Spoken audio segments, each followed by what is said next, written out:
To most of us, life seems like a constant battle, a constant struggle to either attain something that we desire or to fend off things, to get away from things that we do not desire, that we want to avoid in life. But by the end of this video, I want to hopefully have convinced you that all this struggling, all this fighting, all this battling, and all this push and pull that we feel of things that we want and things that we want to avoid is really largely, if not completely, self-afflicted and can be stopped within a moment. And I know this is a concept that seems really radical, but in essence, and that's another thing I hope to show you, is that it's also extremely simple. And that the only thing that keeps people, and that most people come in contact with it throughout their lives, but what keeps them from seeing it, understanding it, believing it, and applying it is a very simple but fundamental misunderstanding of the entire concept. And to convince you of this fact, I'm going to get some help from multiple people. One of them being Meister Eckhart, or Master Eckhart.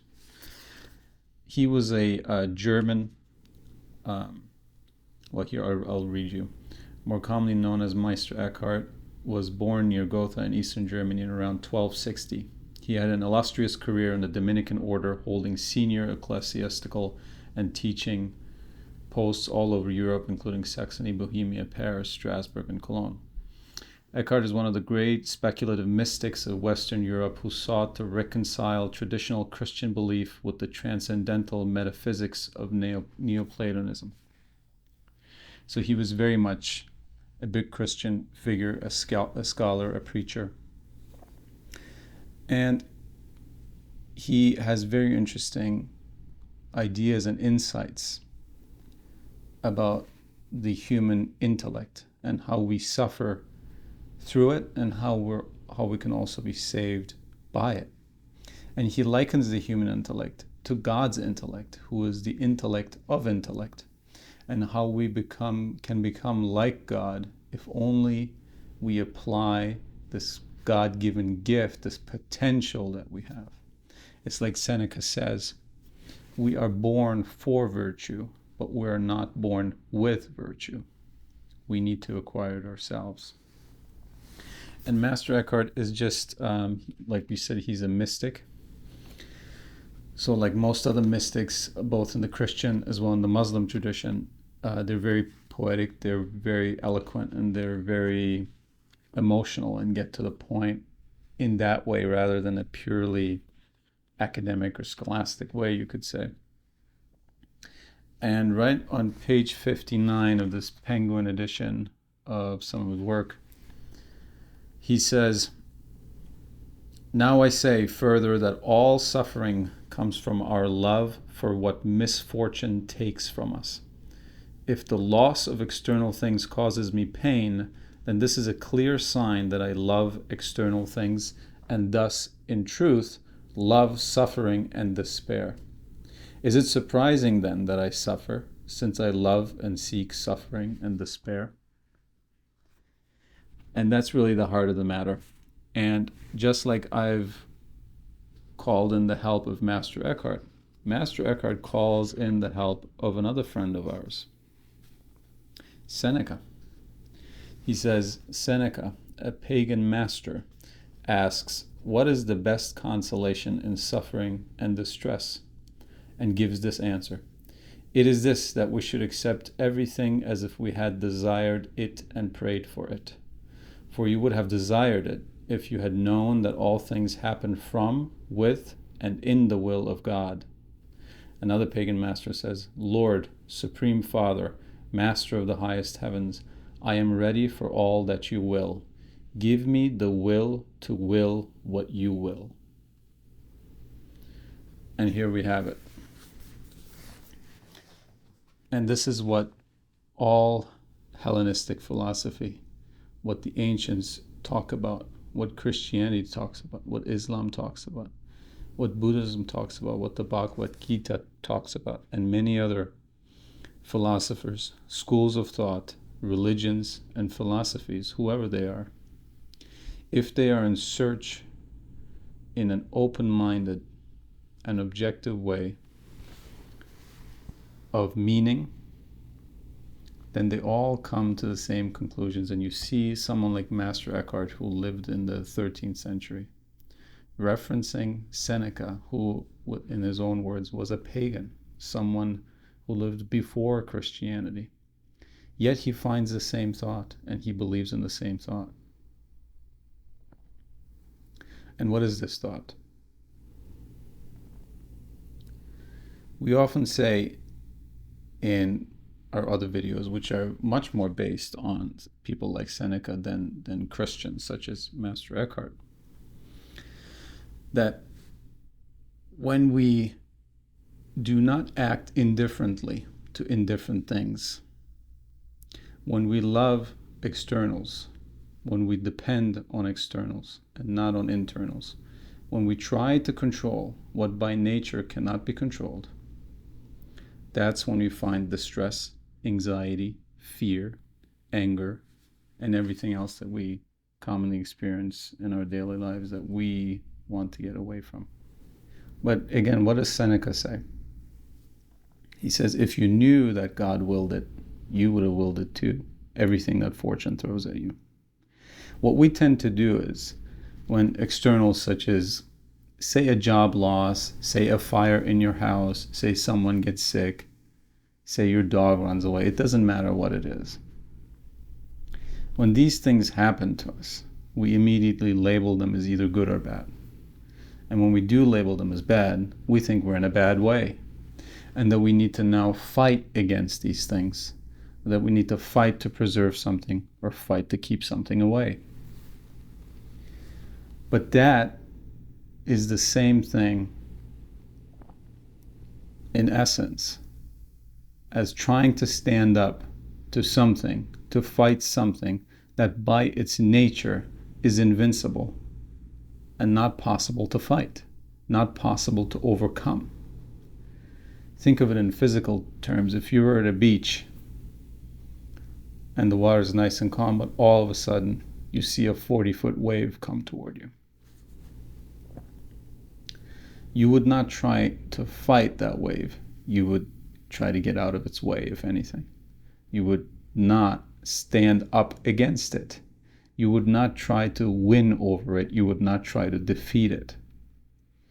Yet when it comes to things like death, disease, or even smaller things such as financial loss, financial ruin, even if you will, any of our possessions being damaged or destroyed, we think we can prevent that by fighting against it. We think we can win over that. And especially with things like death, we think, well, if we never think about it, if we act like it doesn't exist, then that's us fighting against it. Maybe that way we can win over it. But no, as Epictetus says, to learn how to live is to learn how to die. Meaning, we should not try to forget about death. We should not try to ignore it. We should not try to not think about it and act like it doesn't exist. Quite the opposite. We should study it. If we would study how to die, we would essentially study how to live, because to study how to die well is to study how to live well. And look at all those people who do not surrender. And when I say surrender, I know there are a lot of connotations attached to that, and this is exactly the misunderstanding I was speaking of. When we say that we should surrender, we always have this idea of it being an act of weakness and not an act of strength at all. But quite the opposite. I want to convince you that surrendering, that to will what God wills, what fortune wills, what happens to us, to want what is happening to us instead of trying to fight it, is surrendering, and it's an act of strength, not an act of weakness. Rather, look at it this way. All those people that we sometimes hear about who end their lives because something, they've experienced a terrible financial loss, or their loved ones left them. Even sometimes if it's a short relationship, they say, how can I go on living? Even though they don't realize they've been living quite well up to that point before they met that person. And when they're in their lives, we say, we wish you could have adapted. We say, we wish you could have realized that this is not that big of a deal, that you could have learned to live and that you would have come back from this. And that nothing that can happen to you is as big as you make it out to be. This fight, this trouble, this battle, you make it out to be. And we say, I wish I could have been there to show you that, but I didn't know. I wasn't there. Sometimes we hear these people, right? So that, if anything, is weakness. But to say, no, I will overcome this. I will learn to want what is happening to me, and I will learn to live with it. I will learn to even like it and to draw advantage from it.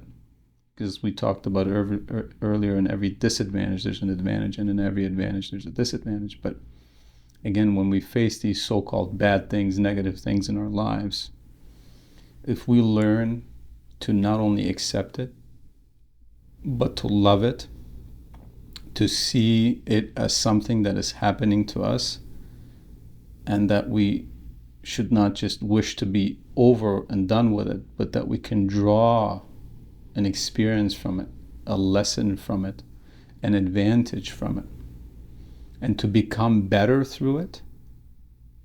What better thing is there?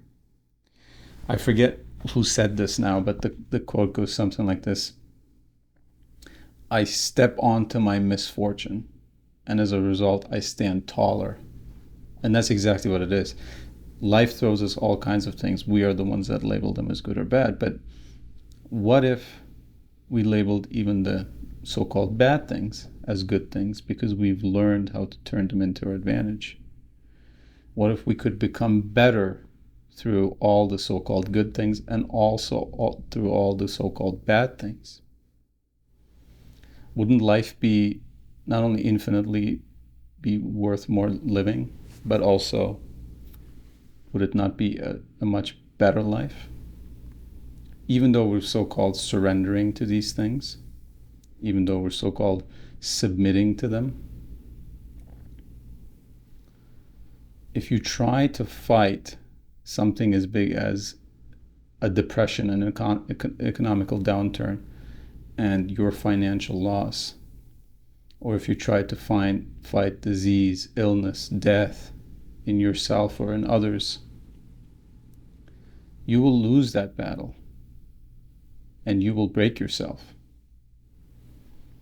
But if you are more bending, more flexible, if you adapt to the will of fortune, if you will to will what God wills, what life wills, what the universe wills, the word God doesn't matter. You can replace it with the universe or life or whatever you want. But if you learn how to do this, your suffering will stop immediately, and everything will become easier. And another thing is, realize that every time you're battling something, every time you're fighting something, you wish to be out of that situation as quickly as possible. A battle, a fight, a struggle is not something we want to be in. So we always look for the future, for release, for relief. But not only will that future never come, because with that mentality there will always be a battle, there will always be a fight, there will always something so-called negative and bad happening in your life. And another fact is that we only inhabit the present. The future is not here yet, and the past is gone. So it's just a simple fact that we're only moment by moment living in those very moments. And anyone who battles or fights or is in the middle of a war cannot inhabit the present, because they don't want to be in the present. They want to do what they need to do, get over their struggle, and live a happy life afterwards, maybe. But they never get there. And that's another thing that surrendering allows you. When you Try this in every situation from now on that you think is a bad situation, that you think is a negative situation. Try this. Just accept the situation as what it needs to be. In fact, want what is happening to you currently. If you start doing that, you will look around for opportunities to advance yourself instead of for opportunities to exit it. This could be as simple as going to the DMV and having to wait in line for hours. It's a perfect example, even though it's very small, of course.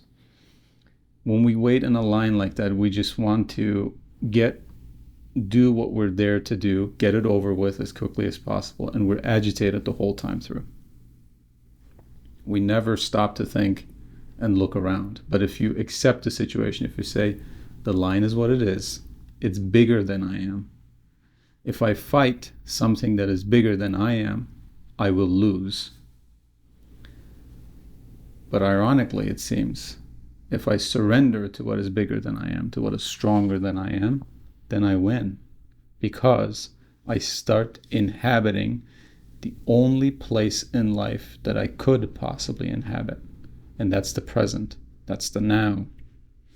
So when I surrender, when I accept the situation, when I even want the situation to occur exactly as it is occurring right this instant, then all of a sudden I inhabit the present. I inhabit the room that I'm in. I look around. I see things. I see opportunities. Maybe I can relieve someone else's stress. Maybe I can put a smile on my face and make someone else realize that this is not that big of a deal. That we waste moment by moment, the only moment that we have. Look around for opportunities, want what you're going through. Because if you start wanting what you're going through, you start living. And as long as you're fighting, battling, and hating your current situation, the current place you're in, then you're not living. And if you never start living, you will nevertheless die without ever having lived. All right, so these are just a couple of things I would like you to think about. It's one of the biggest keys to happiness, and it's also one of the biggest keys to understanding every thought, every school of thought that has ever existed, including religions, philosophies, everyone who is after, in terms of, again, a school of thought or religion, everyone who's after the truth in an objective and open-minded way comes to these ideas, and that's why we call them universal and timeless. And we find them everywhere. So I would recommend you to read Master Eckhart if you sort of want to dive into that. If you're a Christian, certainly you should. But even if you're not, maybe you want to see how these timeless and universal ideas, regardless of religion, regardless of school of thought, regardless of who the person is, if they are that kind of person who is looking for meaning in life, nevertheless comes to the same ideas.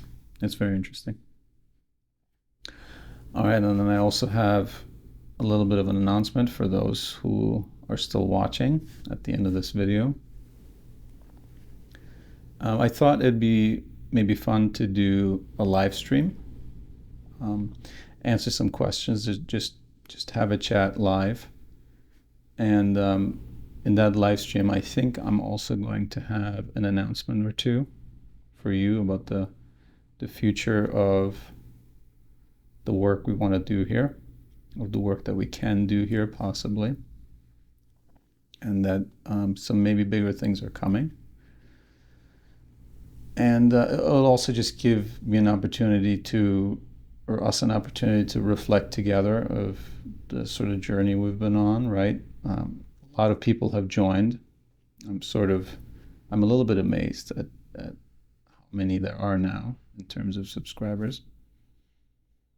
And so we'll just have a little chat, have a couple announcements, answer a couple of questions, and just have a good time. I'm thinking, I'll still announce this in a community post, but I'm thinking Sunday at 11 a.m. Central Time. Might be a good time to do it. But I'll still announce it, look out for that, and I hope we'll have a good time, and I'll see you then.